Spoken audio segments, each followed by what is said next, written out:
Listen, man, I'm ready to rise. I'm tired of being locked up in this cage. I'm tired of being locked up in this cell. Can't you see it in me, yeah? I'm ready to rise, y'all. Yeah, I'm ready to rise. Check this one out, y'all. Yeah. From the slums of the ghetto shores, from prison lockdowns, to my emotional struggles of incarceration written down on paper in bookstores. Can't you see it in my walk, talking eyes that I'm ready to rise? You can talk about my past, the character slips I've had, it won't last. What's up, y'all? This JD with Redemption King. Listen, now this show here, these stories I'm finna tell y'all, it might gonna have a couple of y'all laughing.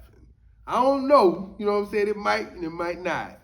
But listen, I wanna set y'all up in a scenario like this here. Because, you know, on the inside, you can't see yourself. But on the outside, when you looking back, you be like, this here was just, man, how did I get, listen. I used to be a part of a step club called the Rough Riders. Now, what we used to do was sorority stepping, step group. I mean, I used to do all that stuff. We had a dude that was part of the Marching 100. He was locked up.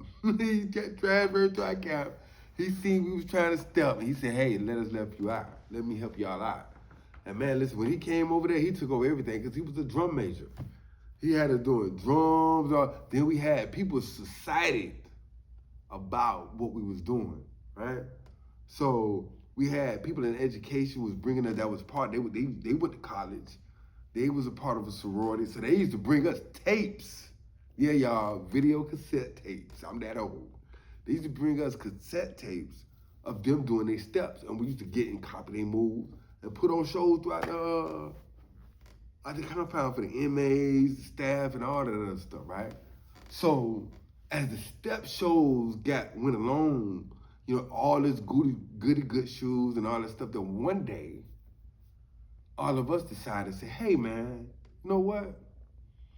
We're criminals. You know what I'm saying? We're criminals. Man, why we around here doing these sweet step shows? Man, when they be in college doing these step shows, these dudes be getting off. Right? They get off.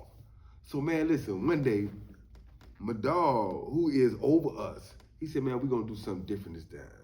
Man, we finna snap, y'all. Now listen, he said, check this out now. He said, it's about 25 of us here. He said, if you do not want to be a part of this, you have my permission to leave. Side exit left. You will not be looked upon bad or anything like that, right? So everybody like, man, ain't nobody leaving. He said, man, because we all might be going to jail. I said, hold on. What you mean we might be going to jail? We just supposed to be out here doing some steps. So he said, nah, man, we coming out to I Wanna Rock by Luke and throw that dick. All of y'all young, so y'all need to look this up. These sons here was off the chain because Florida used to be known for all this nasty stuff. So check this out. So when the program, we would have practice for about good 4 weeks. We ain't let nobody see us. And all the staff and stuff, they love the stuff that we do. So they give us rooms and little different things so we can practice. Oh, we going to practice. They all know who we are and everything. We're their Rough Rider step group for this institution. So showtime, y'all. Everybody out there, they come to see us. They come to see us, y'all. I'm talking about we finna get to them too. You know what I'm saying? They come to see that one. No, we ain't giving them that today. We ain't giving them that today, y'all. Listen, we came out there and said, I wanna ride. And we went to jumping out there. Now you got the head of the classification office. You got her secretaries. You got medical and the nurse. Y'all know how fine them nurses look in them outfits now. Don't play. So you got all these officers out there too now that's watching the inmates. And you got about 300-400 inmates out there. It's thick out there. Everybody out there. And what they do is they get like 50 chairs and they put them in the middle of the basketball court. and they put strictly for staff.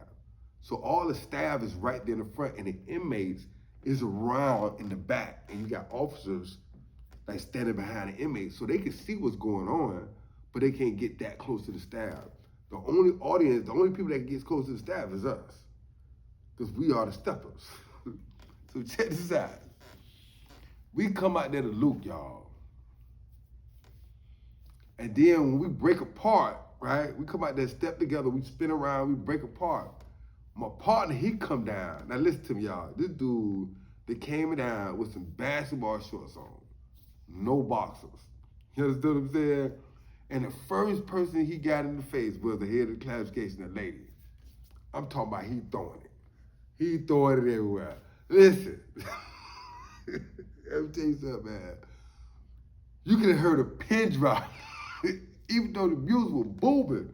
And the music was booming, but everybody was like, and the lady was like, and she looking around, people looking at her like, what is these boys? And listen, we got loose. The moral of the story is this here, y'all. Before it was over, the captain had us all against the wall. Telling us that he should put us in handcuffs and lock us up like the criminals and inmates we are. You know what I'm saying? Man, listen, they banned us for about a good 6 months. We couldn't do no stepping at all. You know what I'm saying? That just had to leave. You understand what I'm saying? With time. But check this out. See, that ain't the moral of the story that I want to tell y'all. That's the beginning of the story.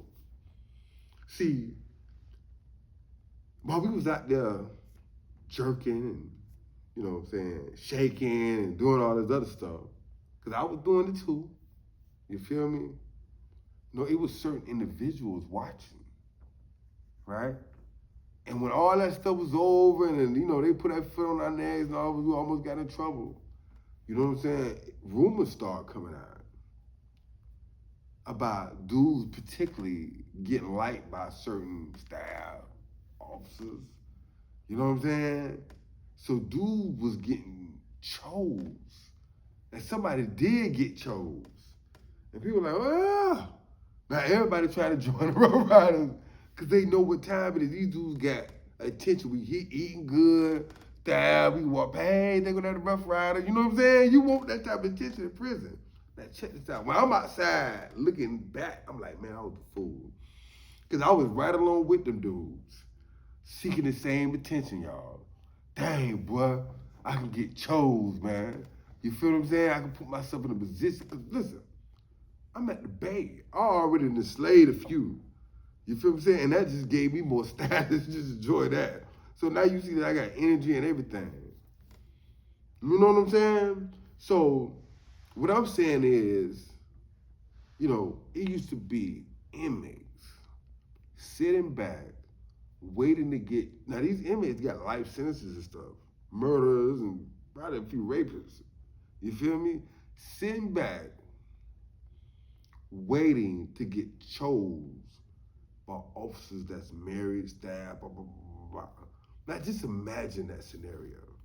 You understand what I'm saying? You got dudes sitting back. Really, I'm talking about these dudes really, and some of them are getting chose because that situation opened up doors to other things. You know what I'm saying? I might see an officer in the child hall and walk by, and they be like, hey, boy, you did your thing the other day. I don't know why they did y'all like that. What thing did I do? You know what I'm saying? Because that's what's coming to an inmate mind that caught your attention that maybe can get me back in your face again and talk about this again. You know what I'm saying? We have a whole different way of thinking because it's all about latching on. You feel what I'm saying? But you got these dudes in prison thinking they can get chose, man. Thinking you can get chosen by these staff members, and some of them did, but at the same time, you know, some of them found themselves on a bus, getting transferred away from there. And when the inmates also saw that, a lot of them wasn't hooping and hollering, talking about I can get chose and all that other stuff. They were trying to sit down somewhere, but not me. Not yours truly, y'all. When yours truly see the opportunity, I snapped. One of my brothers, man, Boogie Down Productions, That's what I used to call my brother, my dog Boogie. He used to tell me, Devin, he said, listen, man, you done been at the bay for 10 years, man, and you done did everything you want to do. But I'm going to let you know this here. If you don't tighten up, because your head ain't under the radar, your chin is above it. And listen to me, everybody got a beam on your forehead, and you can't even see it. You can't even see it. You running head first, you can't even see it. I just look at Boogie like, man, my dog hating on me, man. He see me out here eating and doing my thing, but I look out for him, and now he want to see me, man, listen. When they put me on that bus, and I had the bags on me with the van cup, and Boogie was looking at me like this, I was like, Boogie, you know what I'm saying, Boogie? Boogie was like, man, listen, man. I try to tell you, listen, I came to South Bay in 1997, and I left in 2007. My dog Boogie came in, I think 1998. I think around 1998 or 97, the middle of it. And he didn't leave till 2023. How many years is that, y'all? You understand what I'm saying? And he ate good. Good, I'm talking about. He ate better than I ever did. You understand what I'm saying? And I'm gonna tell you something, man. Me and Boogie was in there waiting to get chose, man. And we got chose, y'all. We hung out. And it sparked from that simple idea of going out there and being a stepper in a step group and let people see. Let me tell you something, man. This is a secret to all the things that I'm trying to express to y'all, because I can't just give y'all the worldly side of this and not give you the spiritual side of this as well. You understand what I'm saying? See, in prison, it's a place of discipline and judgment, you know, but everybody still find time to try to ease the pain or the judgment that they're under by doing everything from step groups, poetry, reading, because if you don't, you'll go mad up in there. You understand what I'm saying? But some of these things that we do open up doors to bondage. Devin, what you talking about? See, let me tell you something. Bondage ain't just in prison and jail. Bondage is entrapped in something that you really don't want to do. And then when you try to let go of it, it steady holds on to you. You see what I'm saying? See, that type of chosen, that type of attention, it grabs onto you and don't let you go. It becomes baggage. You know what I'm saying? Sometimes it becomes soul ties. You know how people talk about those out here.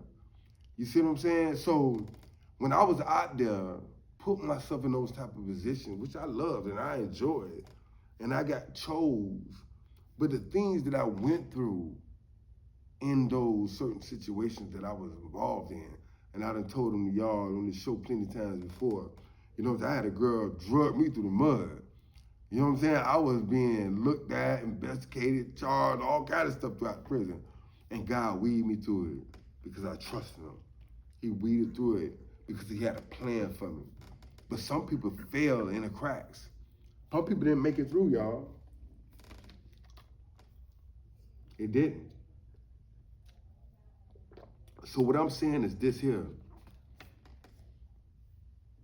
Instead of being chose, or instead of waiting to be chose and making a fool out of yourself, allow God to choose for you. Allow him to direct you. Allow him to ease your path, because that's where it's going to. You feel what I'm saying? Listen, man, comment, like, and subscribe, y'all. If you want to be a king, if you want to be redeemed, because that's what it's about. It's about chasing the dreams that you didn't let slip by.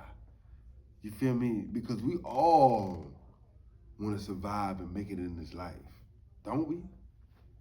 We absolutely do.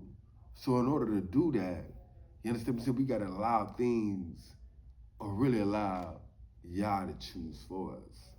And man, listen, I let God choose my friends, you know what I'm saying, my thought processes, everything before I got out of here, because I wanted my freedom so bad, man. I wanted to survive. I wanted to get out. I wanted to make something of myself so bad, because there was so many people in there in prison that was waiting to be chosen for something that was not of even substance. You feel what I'm saying? Because the majority of us wouldn't even get out. You know, me and my partner, even in that atmosphere, we had all these females around us. They made us look good. We was able to go out there and see how they looked at us and all this. It was still of no substance because we'll never see them females again. You understand what I'm saying? We'll never have those experiences again.